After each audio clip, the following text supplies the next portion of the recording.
கர்த்தருடைய பரிசுத்த நாமத்திற்கு மகிமை உண்டாவதாக. இந்த காலைவேளையிலே தொடர்ந்து தேவனுடைய வார்த்தையை தியானிக்க கர்த்தர் நமக்கு கிருபை செய்வாராக. எபிரேயருக்கு எழுதின நிருபம் 12ஆம் அதிகாரம் 18 24 வசனம் நாம் வாசிக்க கேட்போம்.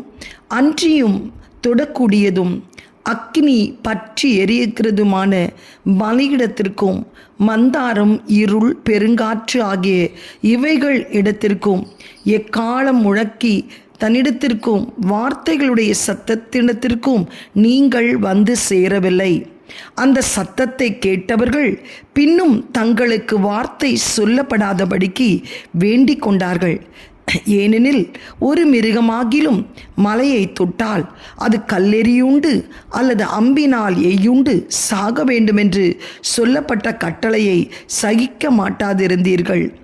மோசேயும் நான் மிகவும் பயந்து நடுங்குகிறேன் என்று சொல்லத்தக்கதாக அந்த காட்சி அவ்வளவு பயங்கரமாயிருந்தது.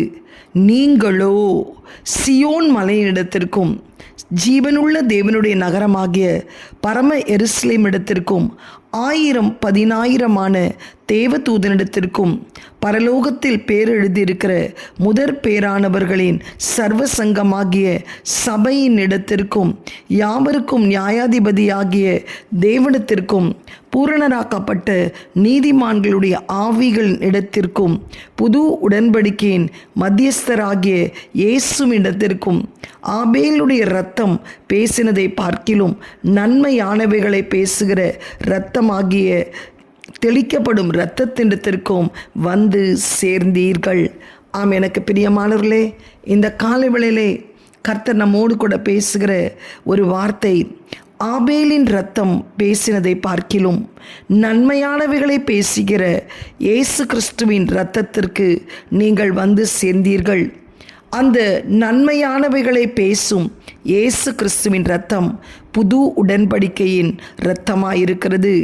அந்த இரத்தம் நன்மையானவைகளை பேசும். ஆபேலின் இரத்தத்தை காட்டிலும் கர்த்தருக்கு ஸ்தோத்திரம் பேசினதை பார்க்கிலும், ஆபேலின் இரத்தம் பேசினதை பார்க்கிலும் நன்மையானவைகளை பேசும் இயேசுவின் இரத்தத்திலே வந்து சேர்ந்தீர்கள். இன்றைக்கு ஆபேலின் இரத்தம் என்ன பேசினது? அதை காட்டிலும் இயேசுவின் இரத்தம் நமக்கு நன்மையானவைகளை என்ன பேசினது என்று சொல்லி 7 காரியங்களை நாம் பார்க்க போகிறோம். கர்த்தருக்கு ஸ்தோத்திரம். ஆதியாகமம் 4ஆம் அதிகாரம் 3-10 வசனம் வரை வாசித்தீர்களானால், ஆபேல், காயின் ஆண்டுடைய சமூகத்திலே காணிக்கை கொண்டு வருகிறார்கள். ஆபேலின் காணிக்கை அங்கீகரிக்கப்பட்டது, காயின் காணிக்கை நிராகரிக்கப்பட்டது. காயின் அது நிமித்தம் கோபம் கொண்டு ஆபேலை கொன்று விடுகிறான். ஆபேலின் இரத்தம் கர்த்தரை நோக்கி பேசினது என்று ஆதியாகமம் 4:3-10 வாசித்தோம். ஆபேலின் இரத்தம் என்ன பேசினது? ஆனால் ஆண்டவராகிய இயேசு கிறிஸ்துவின் இரத்தம் ஆபேலின் இரத்தம் பேசினதை பார்க்கிலும் நன்மையானவைகளை பேசினது என்று வாசிக்கிறோமே. இந்த இரத்தம் என்ன பேசினது? அந்த இரத்தம் என்ன பேசினது என்று சொல்லி இன்றைக்கு சற்று தியானிப்போம். ஆபேல் ஒரு மேய்ப்பன். ஆதியாகமம் 4:1 சொல்லப்படுகிறது, அவன் ஒரு ஆடுகளை மேய்க்கிறவனாய் காணப்பட்டான். இயேசுவும் ஒரு மேய்ப்பன் என்று யோவான் 10:11 சொல்கிறது. நானே நல்ல மேய்ப்பன், நல்ல மேய்ப்பன் ஆடுகளுக்காக தன் ஜீவனை கொடுக்கிறான். ஆபேல் ஒரு உலக பிரகாரமான ஒரு மேய்ப்பன். ஆனால் இயேசுவோ தன் ஆடுகளுக்காக, தன் மந்தைக்காக, தான் சிருஷ்டித்த ஜனங்களுக்காக ஜீவனை கொடுக்கிறவராய் காணப்பட்டார். ஆபேல் தன் சகோதரனால் பகைக்கப்பட்டான், பொறாமையினால். யோவான் 3:12 சொல்லப்படுகிறது, பொல்லாங்கினால் ஆபேல் தன் சகோதரர்கள் பகைக்கப்பட்டு கொல்லப்பட்டான் என்று சொல்லி. இயேசு கிறிஸ்துவும் மத்தேயு சுவிசேஷம் 27:14 நிமித்தம் பொறாமையினால் தன்னுடைய சகோதரர்களால் ஒப்பு கொடுக்கப்பட்டார். ஆபேல் தன் சகோதரனுக்கு இருந்த பாவத்திற்காக கொல்லப்பட்டான். ஆபேல் 4:5 வாசிக்கிறோம்.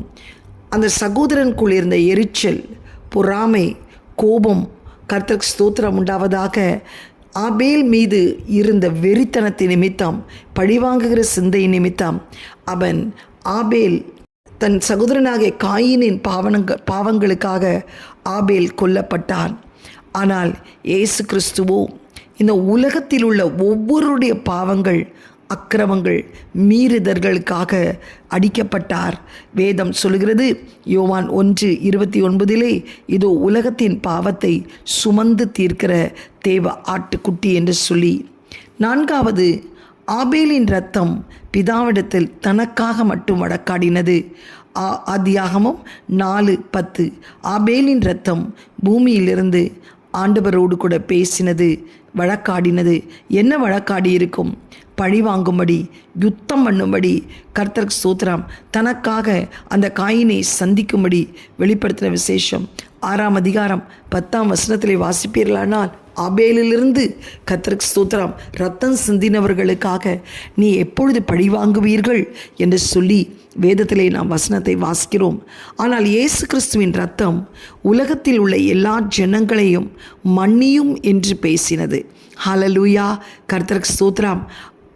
அந்த ஆபேலின் ரத்தம் பழி வாங்கும்படி, வழக்காடும்படி, யுத்தம் பண்ணும்படி பேசினது.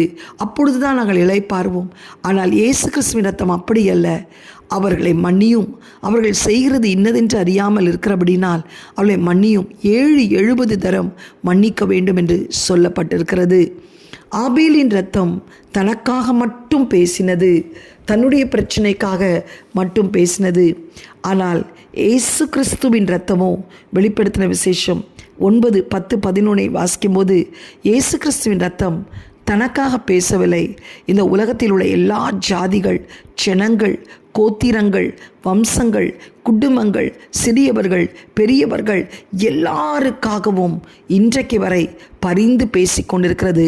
பிதாவின் வலது பார்சத்திலே மன்றாடி கொண்டிருக்கிறது, விண்ணப்பித்து கொண்டிருக்கிறது. கர்த்தருக்கு ஸ்தோத்திரம் உண்டாவதாக. ஜனங்கள் ஆண்டவரை அறிய வேண்டும் என்று சொல்லி 6வது நாம் பார்க்கும்போது, கர்த்தருக்கு ஸ்தோத்திரம் உண்டாவதாக, அன்றைக்கு இயேசு கிறிஸ்துவின் இரத்தம் ரட்சிப்புக்காக பேசினது, ஆத்ம ரட்சிப்புக்காக பேசினது. இன்றைக்கு திறப்பிலே நின்று நீங்கள் ஒவ்வொரு ஜனங்களுடைய ஆத்ம ரட்சிப்புக்காக ஒரு ஆயுததாரியாய், ஒரு பராக்கிரமசாலியாய், ஒரு யுத்த வீரனாய் நிற்கிறீர்களா? யோசித்து பாருங்கள். 6வது, ஆபேலின் இரத்தம் பேசினதினால் காயினுக்கு சாபம் வந்தது. ஆபேலின் இரத்தம் பேசினதால் காயின் வாழ்க்கையிலே கொடிய சாபத்துக்குள்ளானான். ஆதியாம் 4ஆம் அதிகாரம் 10, 11, 12. ஆனால் இயேசு கிறிஸ்துவின் இரத்தம் பாவத்திலிருந்தும் சாபத்திலிருந்தும் நமக்கு விடுதலை கொடுக்கும்படி பேசினது. ஆதியாம் 53, 4, 5 வாசிக்கும்போது, இயேசு கிறிஸ்துவின் இரத்தம் நம்முடைய அக்கிரமங்களுக்காக, மீறுதலுக்காக, பாடுகளுக்காக, வியாதிகளுக்காக சமாதானத்தை உண்டு பண்ணும் ஆக்கினை தன்மேல் வந்தது என்று கூறப்படுகிறது. கடைசியாய் நாம் பார்க்கிறோம், ஆபேலின் இரத்தம் மூலம் மீட்பு கிடையாது. அது ஒரு அடையாளமாய் கர்த்தருக்கு ஸ்தோத்திர காயின் நெற்றியிலே போடப்பட்டது. ஆனால் இயேசு கிறிஸ்துவின் இரத்தம் இன்றைக்கு நம்முடைய ஆத்ம மீட்பை அடையும்படி பேசுகிறது. கர்த்தருக்கு ஸ்தோத்திரம். பரலோக பிரஜையாய் நாம் மாற வேண்டும் என்று பேசுகிறது. அந்த இரத்தத்தினால் நாம் கழுவப்பட்டால்தான் நம்முடைய பெயர்கள் ஜீவ புஸ்தகத்தில் எழுதப்படும். அந்த இரத்தத்தினால் நாம் கழுவப்பட்டால்தான் அந்த மீட்படைய முடியும். எக்கால துணிக்கும் போது, ஏறிவா என்ற சத்தம் கேட்கும் போது இமைப்பொழுதிலே நாம் மறுரூபமாக்கப்படுவோம் என்று சொல்லி எபிரேயர் 9, 12, எபிரேயர் 10, 19, 20, 21, எபிரேயர் 13, 12 14 வாசிக்கலாம். ஆம், எனக்கு பிரியமானவர்களே, ஆபேலின் இரத்தம் பேசினதை பார்க்கிறோம். இயேசு கிறிஸ்துவின் இரத்தம் 7 நன்மையான காரியங்களை பேசினது. ஆபேலும் மெய்ப்பன், இயேசு கிறிஸ்து மெய்ப்பன் அல்ல, தன் ஆடுகளுக்காக ஜீவனை கொடுக்க வந்தவர். கர்த்தருக்கு ஸ்தோத்திரம் உண்டாவதாக. ஆபேல் தன் சகோதரனால் பகைக்கப்பட்டான். இயேசு கிறிஸ்துவும் தன் சகோதரனால் பகைக்கப்பட்டார். ஆனாலும் நித்திய மீட்பை நாம் அடையும்படி அவர் உயிர்த்தெழுந்தார். ஆபேல் தன் சகோதரனுக்குள் இருந்த பாவத்திற்காக கொலை செய்யப்பட்டார். இயேசு கிறிஸ்து இந்த உலகத்தில் உள்ள லோக ஜனங்களின் பாவங்களுக்காக பாவத்தை சுமந்து தீர்க்கிற தேவாட்டுக்குட்டியாய் வந்தார். இயேசு ரத்தம், கர்த்தருக்கு ஸ்தோத்திரம், பிதா பிதாவிடத்தில் தனக்காக இண்டிவிஜுவலாய் வழக்காடினது. எப்படி வழக்காடினது? பழி வாங்க வேண்டும், சந்திக்க வேண்டும், யுத்தம் பண்ண வேண்டும். ஆனால் இயேசுவின் இரத்தமோ என்ன பேசினது? அவர்கள் செய்கிறது இன்னது என்று அறியாதபடினால் மன்னியும் என்று சொன்னது. ஆபேலின் இரத்தம் தனக்காக மட்டும் பேசினது.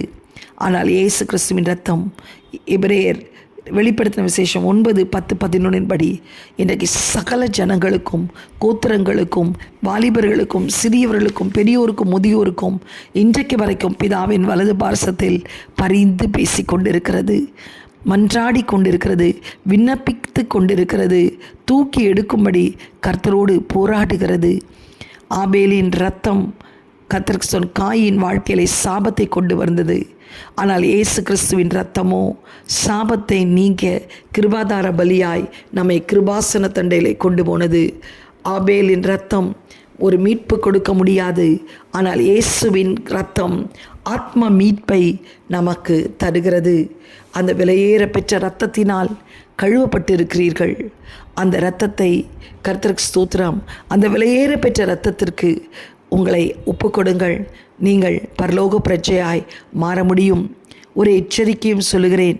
எபிரேயர் 10:29 தேவனுடைய குமாரனை காலின் கீழ் மிதித்து தன்னை பரிசுத்தம் செய்த உடன்படிக்கையின் இரத்தத்தை அசுத்தம் என்று எண்ணி கிருபையின் ஆவியை நிந்திக்கிறவன் எவ்வளவு கொடிதான ஆக்கினைக்கு பாத்திரமானாய் இருப்பான் என்பதை யோசித்து பாருங்கள். 1 பேதுரு 1:18-19 சொல்கிறது, உங்கள் முன்னோர்களால் பாரம்பரியமாய் நீங்கள் அனுசரித்து வந்த வீணான நடத்தை நின்று அழிவுள்ள வஸ்துக்களாகிய வெள்ளியினாலும் பொன்னினாலும் மீட்கப்படாமல் குற்றமில்லாத மாசற்ற ஆட்டுக்குட்டியாகிய கிறிஸ்துவின் விலையேற பெற்ற இரத்தத்தினால் மீட்கப்பட்டீர்கள் என்று அறிந்து கொள்கிறீர்களே. யூதாஸ் அன்றைக்கு எப்படியாக அறிக்கையிடுகிற குற்றமில்லாத ஆட்டுக்குட்டியின் இரத்தத்தை காட்டி கொடுத்தேனே என்று சொல்லுகிறார். யோவான் 1:17 சொல்லப்படுகிறது, நியாயப்பிரமாணம் மோசேயினால் கொடுக்கப்பட்டது, கிருபையும் சத்தியமும் இயேசு கிறிஸ்துவின் இரத்தத்தினால் உனக்கு உண்டாயிருக்கிறது. இன்றைக்கு இயேசு கிறிஸ்துவின் இரத்தத்தை உனக்கு சிந்தி உன்னை விலைக்கிரயமாய் மீட்டிருக்கிறார். 1 கொரிந்தியர் 6:19 உங்கள் சரீரமானது நீங்கள் தேவனாலே பெற்றும் உங்களில் தங்கியிருக்கிற பரிசுத்த ஆவியினுடைய ஆலயமாய் இருக்கிறீர்கள் என்று நீங்கள் உங்கள் உடையவர்கள் அல்ல என்று அறியீர்களா? கிரயத்திற்கு கொள்ளப்பட்டிருக்கிறீர்கள். ஆகையால் தேவனுக்கு உடையவர்களாய் உங்கள் சரீரத்திலும் உங்கள் ஆவியிலும் தேவனை மகிமைப்படுத்துங்கள். இந்த காலவேளையிலும் கர்த்தருக்கு ஸ்தோத்திரம். குட் ஃப்ரைடே சர்வீஸை 7 வார்த்தைகளை சொல்லி தியானிக்கிற தேவ ஜனமே, இந்த காலவேளையிலே இந்த செய்தியை கேட்கிற நீங்கள் ஆபேலின் இரத்தத்தை பேசினதை பார்க்கிலும் நலமானதை பேசி ஆத்ம மீட்பை கொடுத்த அந்த இரத்தத்தை அசுத்தம் என்று தள்ளி காலிலே கர்த்தர் மிதித்து விடாதபடிக்கு கர்த்தருக்கு ஸ்தோத்திரம் உண்டாவதாக. அது மாத்திரமல்ல, உங்கள் வீணான வஸ்துக்களாக்கிய இந்த பாரம்பரியங்களை விட்டு இயேசுவின் இரத்தத்தினாலே கழுவப்பட்ட ஜனம் நீங்கள் கிரியத்திற்கு கொள்ளப்பட்டிருக்கிறீர்கள் என்பதை விசுவாசித்து அந்த இரத்தத்தை மேன்மையாக எண்ணி உங்கள் வாழ்க்கையில் எந்த பரிசுத்த குலைச்சல் வராதபடி நீங்கள் கழுவப்பட்டவர்களாய் பரலோக பிரஜைகளாய் மாறும்படி உங்களை தாழ்மையோடு கேட்டுக்கொள்கிறேன். எங்களை அதிகமாய் நேசிக்கிற நல்ல தகப்பனே, இந்த காலை வேளையில் அப்பா, ஆபேலின் ரத்தம் பேசினதை பார்க்கிலும் நன்மையானவர்களை பேசுகிற ரத்தம் எங்கள் புது உடன்படிக்கையின் இயேசுவின் ரத்தம் என்று 7 காரியங்களை தியானித்தோமே. அப்பா, நீர் நல்ல மேய்ப்பன், ஆடுகளுக்காய் ஜீவனை கொடுத்தவர். அப்பா, உமக்கு ஸ்தோத்திரம் ஆண்டவரே. அப்பா, பொறாமையினால் உம்மை ஒப்பு கொடுத்தாலும் நீர் எங்களுக்காக ஆண்டவரே உயிர் தெழுந்து இன்றைக்கும் ஜீவிக்கிற தேவனாயிருக்கிறதற்காய் ஸ்தோத்திரம். அப்பா ஆண்டவரே, சகோதரனால் பகைக்கப்பட்ட போதும் அவர்களை நேசிக்கக்கூடிய இருதயத்தை கர்த்தர் தந்தீரே, உமக்கு ஸ்தோத்திரம். அப்பா ஆண்டவரே, எங்களுடைய பாவங்கள் அக்கிரமங்களுக்காக நீர் கொல்லப்பட்டு ரத்தம் சிந்தினீரே, உமக்கு ஸ்தோத்திரம். ஆண்டவரே, நீர் ஆபேலின் ரத்தத்தை போல் பழிவாங்காமல் ஆண்டவரே மன்னிக்கிற சுபாவத்தை எங்களுக்கு கற்றுக் கொடுத்தீரே, உமக்கு ஸ்தோத்திரம். ஆபேலின் ரத்தம் தனக்காக வழக்காடினது. ஆனால் இன்றைக்கு வரைக்கும் இந்த லோகத்தின் மக்களுக்காக நீர் உம்முடைய வழக்காளிகளோடு வழக்காடுகிறதற்காய் உமக்கு ஸ்தோத்திரம். அப்பா, காயின் ரத்தம் சாபத்தை கொண்டு வந்தது, ஆனால் உம்முடைய விலையேற பெற்ற ரத்தமோ எங்களுக்கு சாபத்திலிருந்து விடுதலை கொடுத்ததற்காய் ஸ்தோத்திரம். ஆபேலின் ரத்தம் மூலம் மீட்பில்லை அப்பா, உம்முடைய ரத்தத்தின் மூலமாய் விலையேற பெற்ற ஒரு மீட்பை எங்களுக்கு தந்திருக்கிறீரே, உமக்கு ஸ்தோத்திரம். அந்த இரத்தத்தினால் ஆண்டவரே எங்களை மீட்டெடுத்து ஆண்டவரே விலைக்கிரயமாய் கொண்டு எங்களை ஆண்டவரே நாங்கள் திரும்ப உம்மை சிலுவையில் அறையாதபடிக்கு ராஜா, உம்மை விட்டு விலகி வாழாதபடிக்கு ராஜா, கிரயத்திற்கு கொல்லப்பட்டிருக்கிறோம், நாங்கள் தேவனுக்கு உடையவர்கள் ஆண்டவரே என்று சொல்லி நாங்கள் ஆவியினாலும் ஆண்டவரே சரீரத்தினாலும் உம்மை மகிமைப்படுத்த எங்களுக்கு உதவி செய்யும். இயேசுவின் மூலம் நல்ல பிதாவே, ஆமேன். God bless you all. Have a blessed day. Amen.